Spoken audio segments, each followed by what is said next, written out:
Here with Coach Kia Damon Olsen. Coach, you took one of the best teams, obviously, arguably down to the stretch, but a few unforced errors, some turnovers, hurt you in the end, but I thought they battled. Yeah, no, they definitely competed. So we won't say it was that. I just thought that we needed to be a little more sharper in terms of how we were executing things on offense and on defense. I just thought that there was just too much mental slippage. And when you're playing a quality team like BU, you need to be on your A game, and we just weren't today.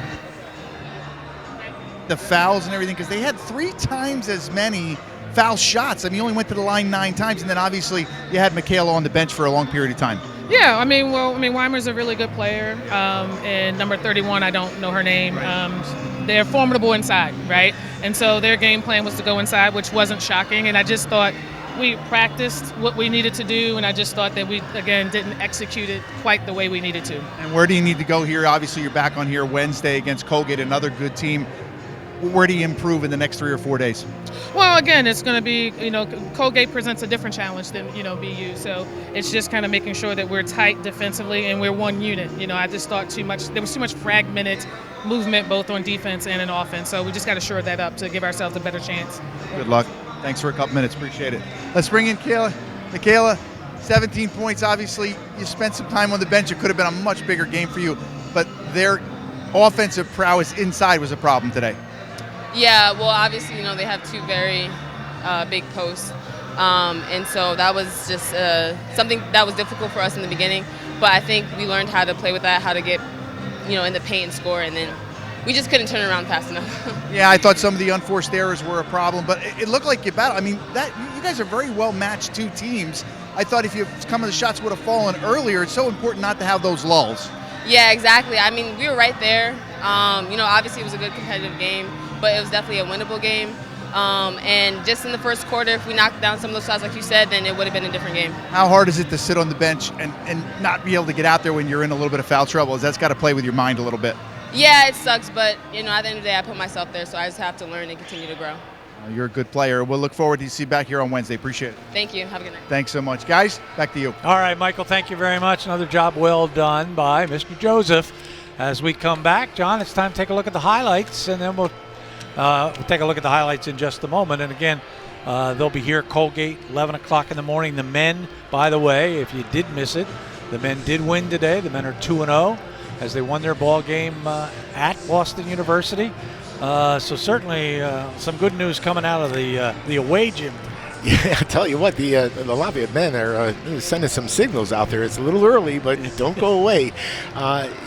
Getting back to the women's game, words matter. They really do. Did you hear what Coach Kia Damon Olsen said? Fragmented movement.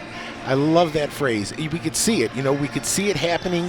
That was a perfect description. And when you're moving in that kind of manner, fragmented movement, that's when the indecisiveness happens. When decisiveness happens, you become hesitant, and A doesn't know what B is doing, and we saw a couple of times where Lafayette got their pocket picked. We saw an over and back. Fragmented movement. They've got to smooth things out offensively. Well, let's see how things did smooth out in some ways offensively. Here are the highlights. Yeah, and we're going to see some good stuff, and this was a pick and roll, and Caitlin Weimar, as advertised, you suggested it, Gary, had a monster game inside, and when they needed a bucket, when they needed a key possession, it's what an advantage to go to a kid like this, and good things are going to happen. When we talk about Semenova being complimentary of her, it's huge. Here's Sada Nachanagizi with a floater in the lane.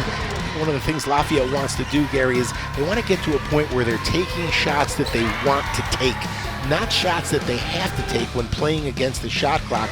And that comes with that smooth and that,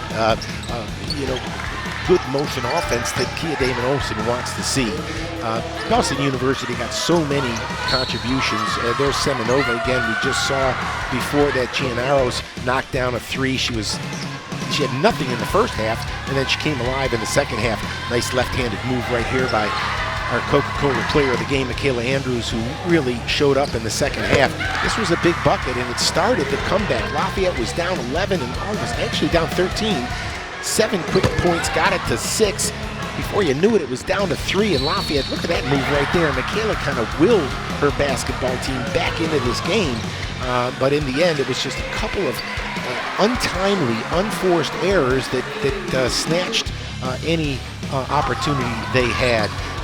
Again, Caitlin Weimar, what can you say? I'm on the committee that votes for Patriot League Players of the Week and Rookies of the Week, and I have to tell you, it's going to be a tough choice maybe between Semenova and Weimar this week if they keep playing like that. But all in all, competitive game for the Leopards, Gary. They got to build on it. I think the things they have to correct are correctable. Sometimes you look at a play, when the elbow was called on Michaela, we were right in the ball game, down by 3, I think, at that time. They got the 2 shots, and that set Michaela down for another 3 or 4 minutes, and that very well could have had a huge effect on the ball game. Weimar with 19 points, 13 rebounds, another double-double for her 32nd in her career.